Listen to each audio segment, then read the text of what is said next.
Okay, so we've gotten some seriously intense articles about Lorenzo Gilyard. The Kansas City Yeah, Strangler. the Kansas City Strangler. Get ready to explore the unsettling world of serial killers because today we're diving deep into his life and crimes.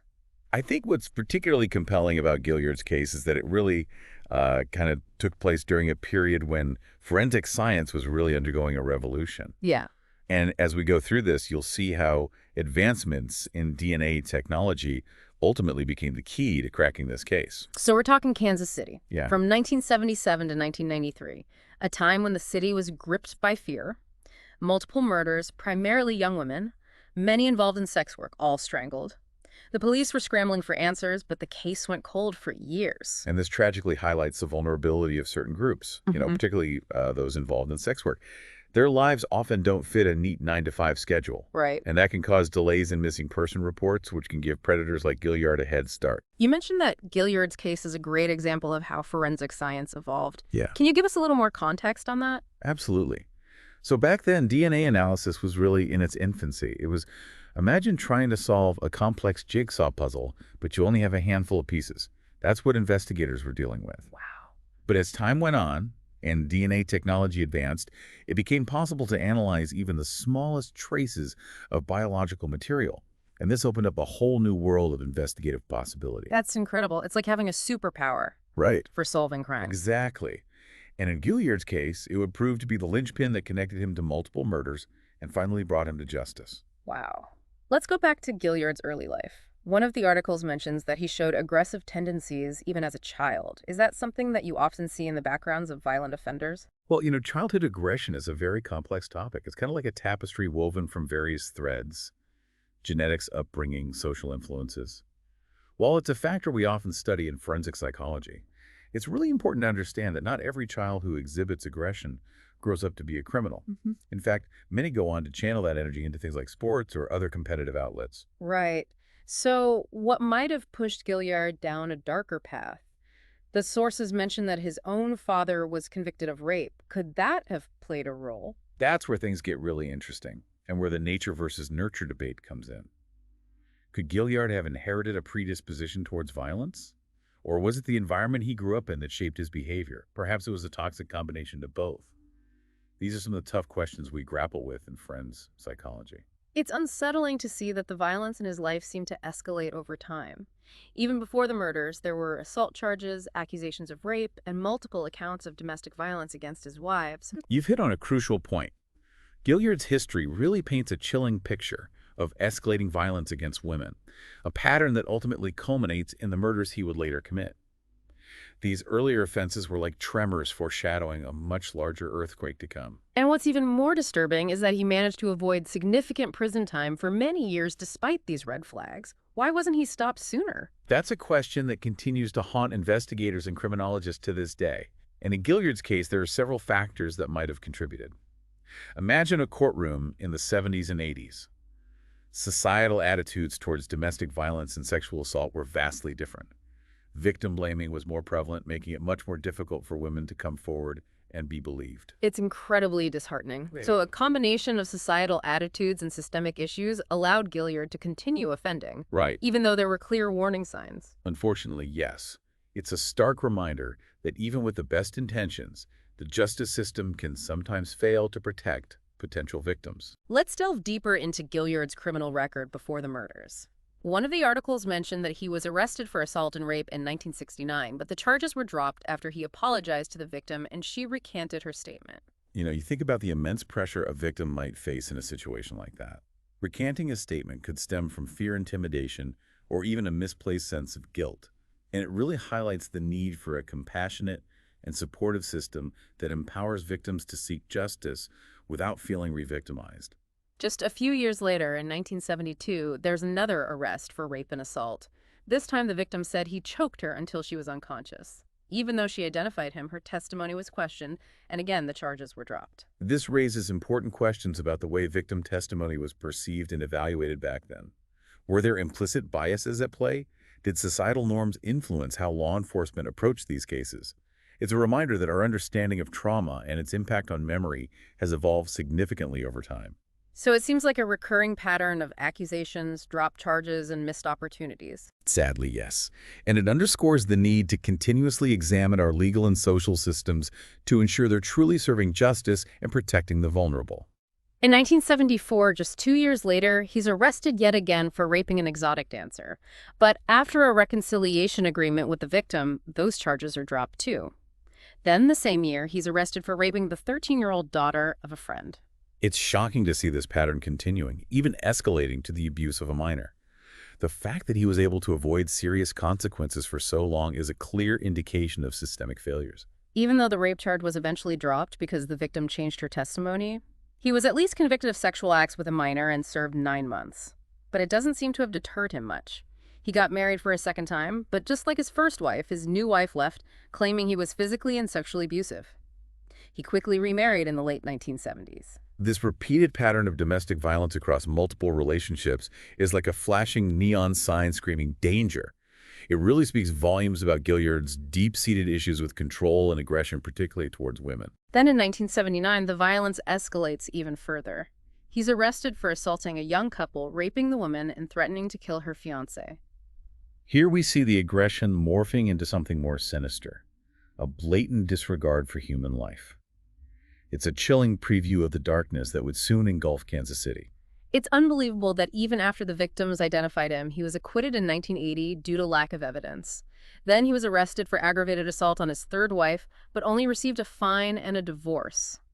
It seems like a never-ending cycle of violence and minimal consequences. Sadly, you're right. In 1981, he attacks his ex-wife twice.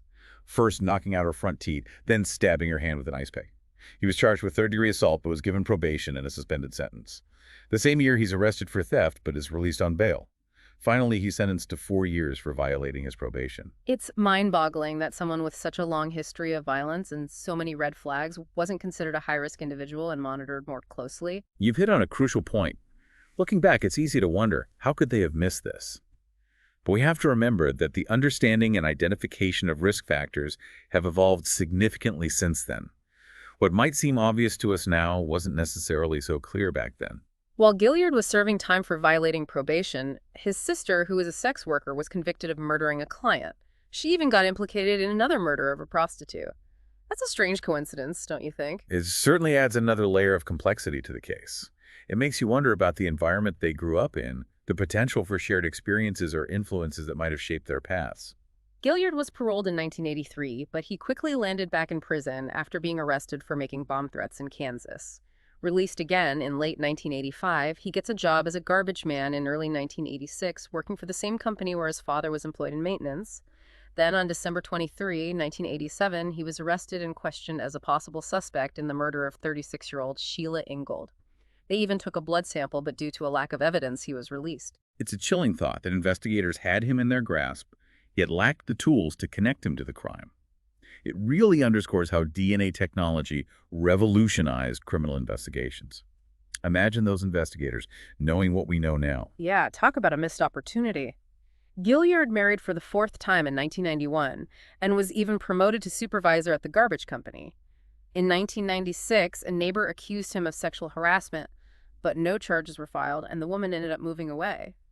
This seems to be the last recorded crime he committed after 1993. What's fascinating is that both friends and acquaintances spoke highly of him during this time. That duality is a hallmark of many serial killers. The ability to compartmentalize, to present a normal, even charming facade while harboring such darkness within. It's a chilling reminder that evil can wear a mask of normacy. Okay, let's get to the turning point in the case. In 2001, the Kansas City Police Department received a multi-million-dollar federal grant to use new DNA technology to re-examine cold cases. That's where things changed dramatically, right? Absolutely. That grant was like a beacon of hope, illuminating the path towards justice that had been shrouded in darkness for years. Remember that blood sample they took from Gilyard back in 1987 during the Sheila Ingold investigation? Oh, right. Well, it turns out that was the missing piece of the puzzle. Wow. So forensic science finally caught up with Gilyard. It's incredible to think that a blood sample taken so long ago could finally crack the case wide open. It's a testament to the power of perseverance and scientific advancement. The victims, many of whom were marginalized and might have been forgotten, were finally getting the justice they deserved. What exactly did the DNA evidence reveal? It conclusively linked Gilyard to the murders of 6 women, including Sheila Ingold. And get this, through circumstantial evidence, he was also linked to at least 6 more murders, all women between the ages of 15 and 36, all strangled.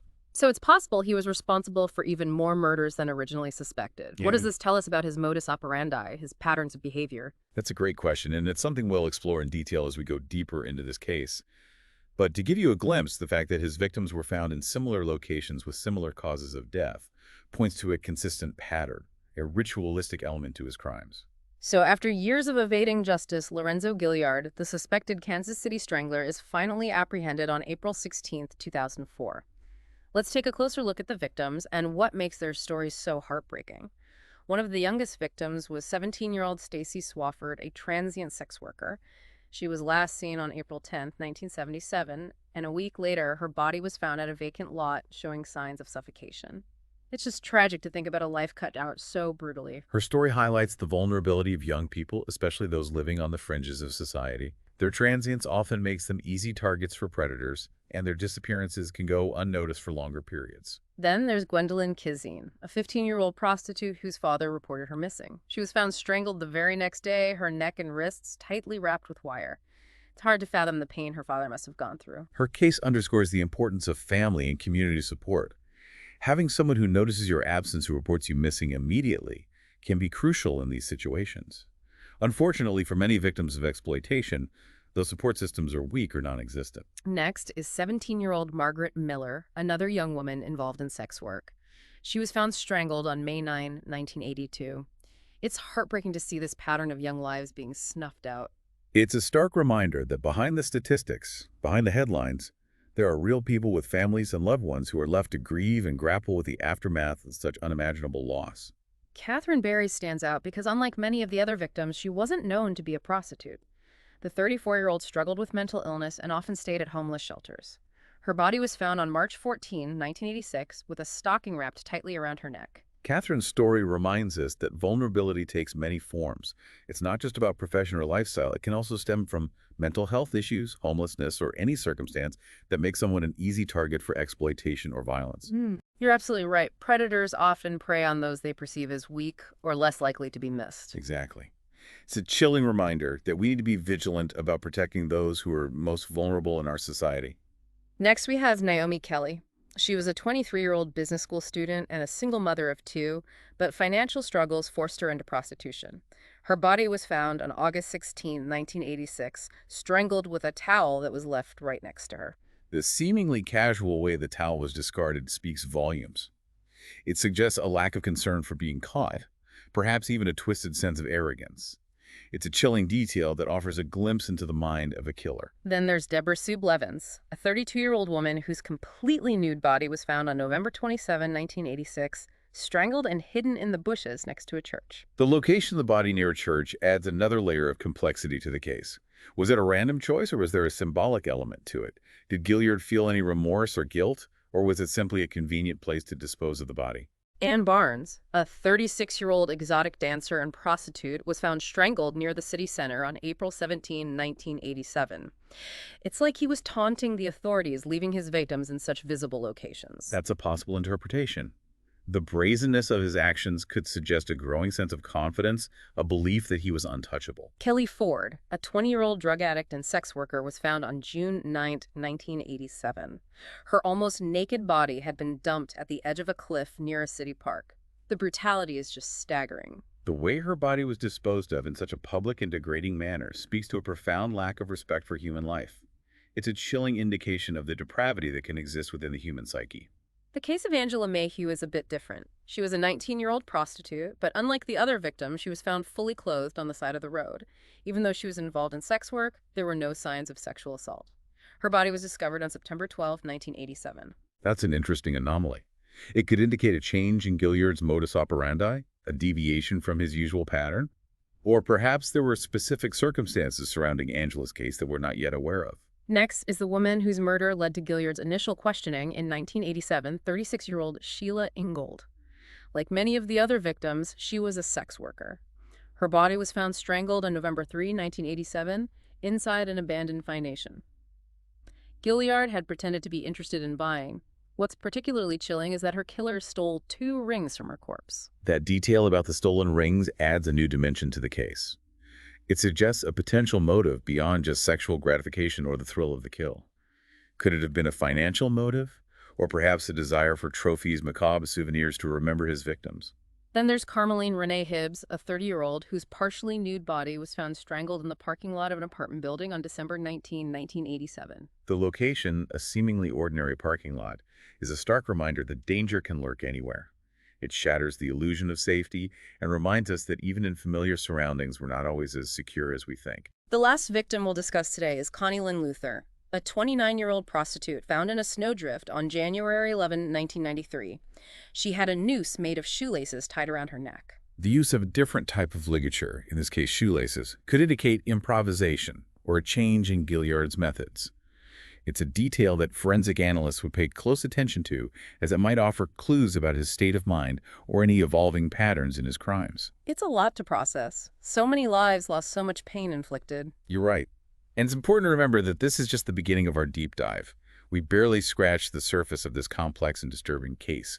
It's really kind of striking, the contrast between Gilyard's outward appearance and the horrific acts he committed. Yeah, it's almost like a real-life Jekyll and Hyde story. On the surface, he seemed like an average guy, husband, father, working man, but underneath that facade was a dark and twisted psyche. Exactly.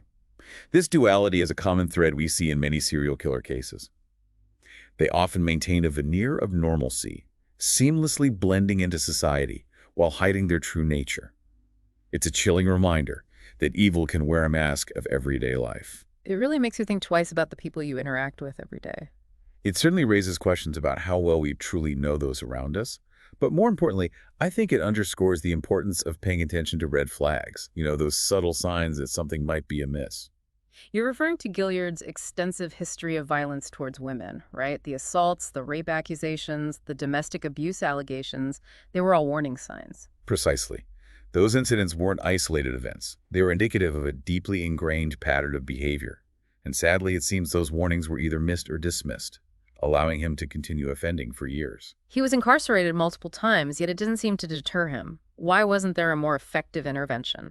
Well, that's a question that has plagued investigators and criminologists for years. One factor to consider is the evolution of our understanding of criminal behavior. Back then, the link between early acts of violence and the potential for escalation into more serious offenses wasn't as well established as it is today. So we've learned a lot about recognizing and assessing risk factors since then. Absolutely. Today, we have more sophisticated tools and methodologies to evaluate an individual's risk of reoffending.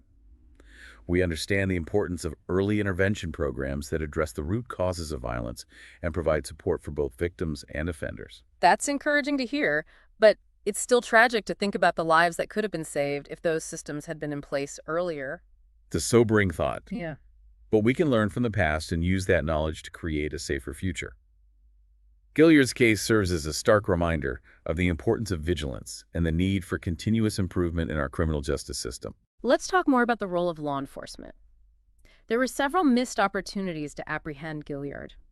Remember that 1987 incident when he was questioned about Sheila Ingold's murder? They took a blood sample from him, but released him due to lack of evidence. That moment is particularly poignant, because it really highlights the pivotal role that DNA technology played in ultimately solving the case. Imagine the frustration of those investigators holding a piece of the puzzle, but lacking the technology to see the full picture. Yeah, it's almost as if fate was giving them a chance, but the tools weren't quite there yet. Exactly. And that's what makes the advancements in DNA technology so revolutionary.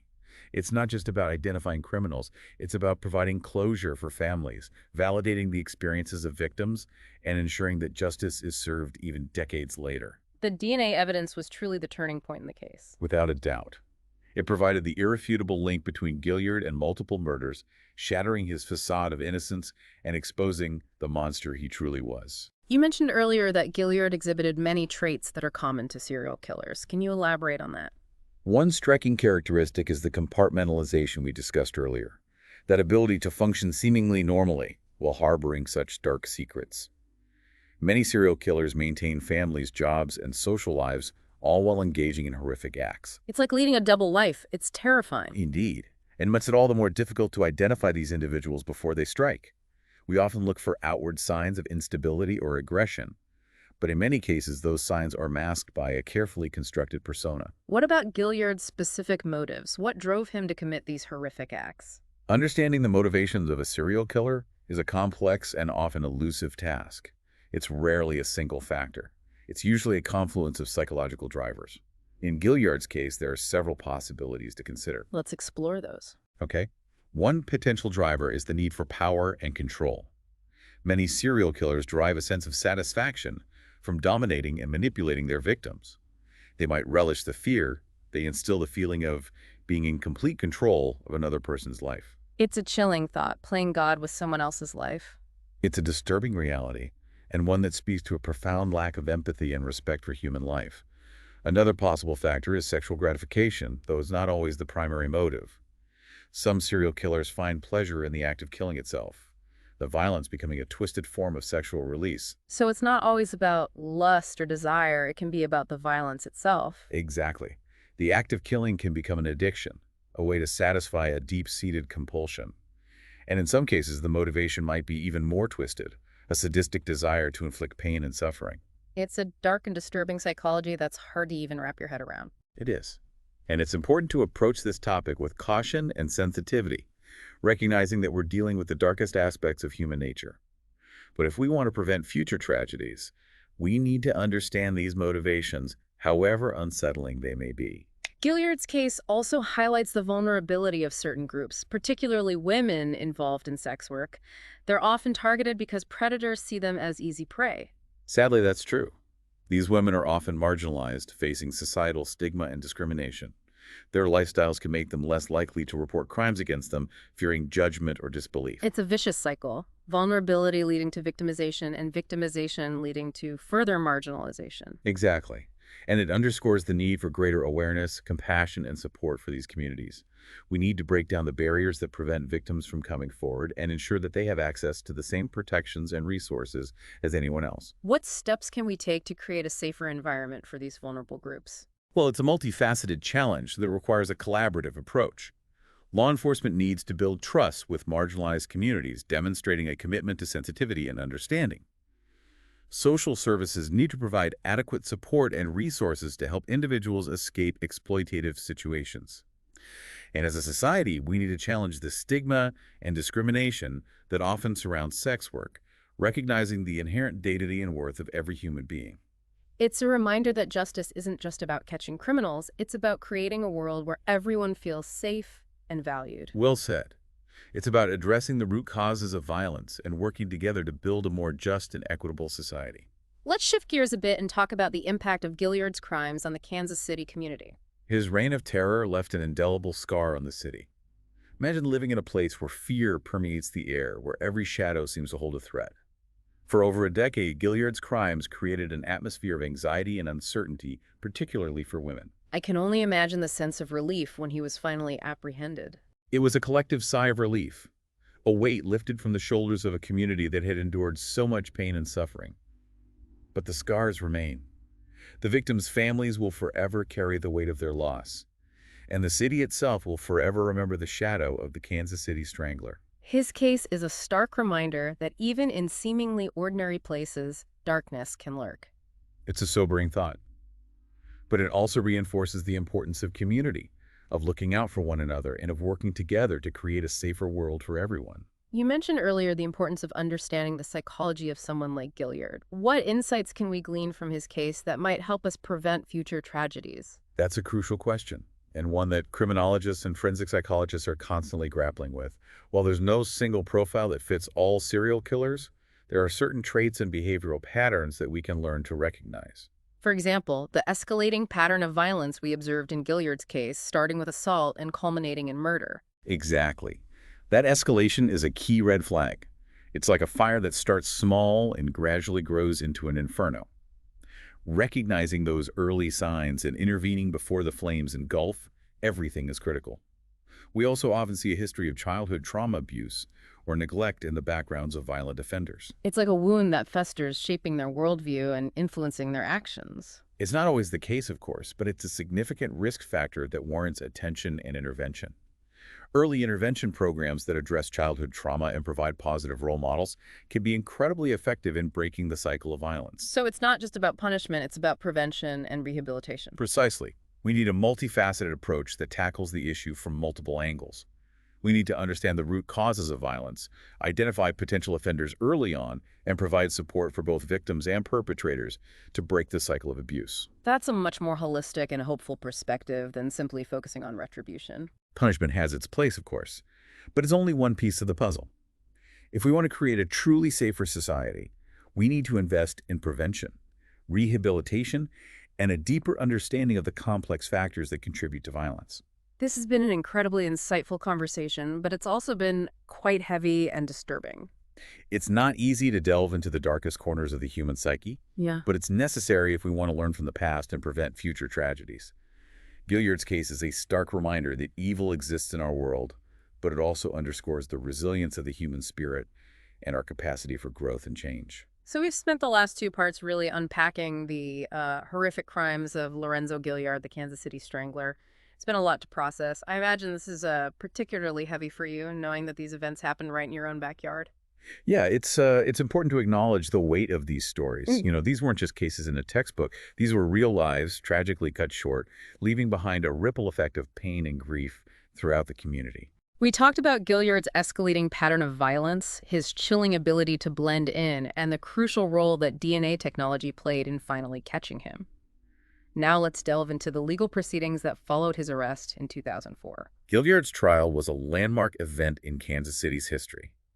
The eyes of the nation were on that courtroom as the prosecution meticulously laid out their case, relying heavily on the irrefutable DNA evidence that linked him to multiple murders. I imagine it was a very intense and emotionally charged atmosphere. What was the defense's strategy? While faced with this overwhelming scientific evidence, Gilyard's attorneys opted to focus on negotiating a plea deal. In January 2007, they reached an agreement with the Jackson County Attorney's Office.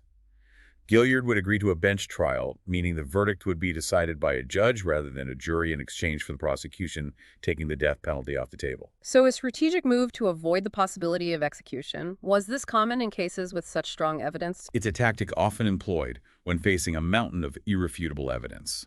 By opting for a bench trial, the defense could potentially appeal to the judge's legal reasoning and perhaps secure a lighter sentence.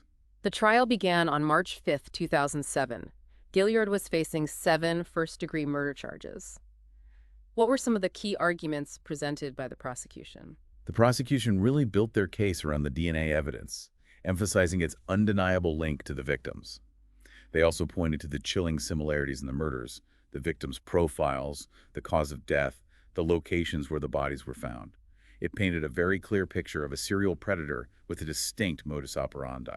It's hard to imagine mounting a defense against such compelling evidence. Did Gilyard maintain his innocence throughout the trial? He did. Throughout the proceedings, Gilyard steadfastly denied any involvement in the murders, claiming he had never met any of the victims. It's a common defense tactic, but how credible was it given the DNA evidence? The DNA evidence was incredibly damning. It placed him at the crime scenes, leaving little room for doubt about his involvement. So what was the outcome of the trial? On March 16, 2007, after a week of intense legal proceedings, Judge John O'Malley delivered his verdict. Lorenzo Gilyard was found guilty of the murders of 6 women: Catherine Berry, Naomi Kelly Ann Barnes, Kelly Ford, Sheila Ingold, and Carmeline Hibbs. Justice was finally served, but at what cost? The weight of those 6 lives lost the years of fear and uncertainty endured by the community. It's a heavy burden to bear. What about the 7th charge, Angela Mayhew's murder? The DNA evidence in Angela's case was inconclusive, consisting only of human hair found on her body. As a result, Gilyard was acquitted of her murder. It's a reminder that even with advancements in technology, not every case can be definitively solved. What sentence did Gilyard receive for the 6 murders? Judge O'Malley sentenced Gilyard to 6 consecutive life sentences without the possibility of parole.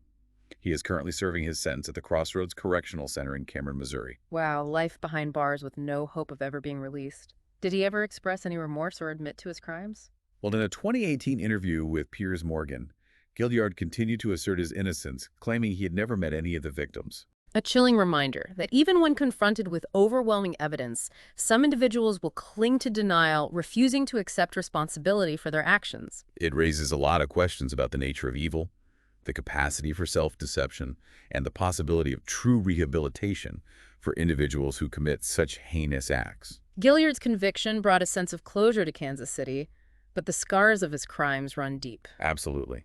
The families of the victims will forever carry the pain of their loss, and the community will forever remember the fear and uncertainty that gripped the city for over a decade.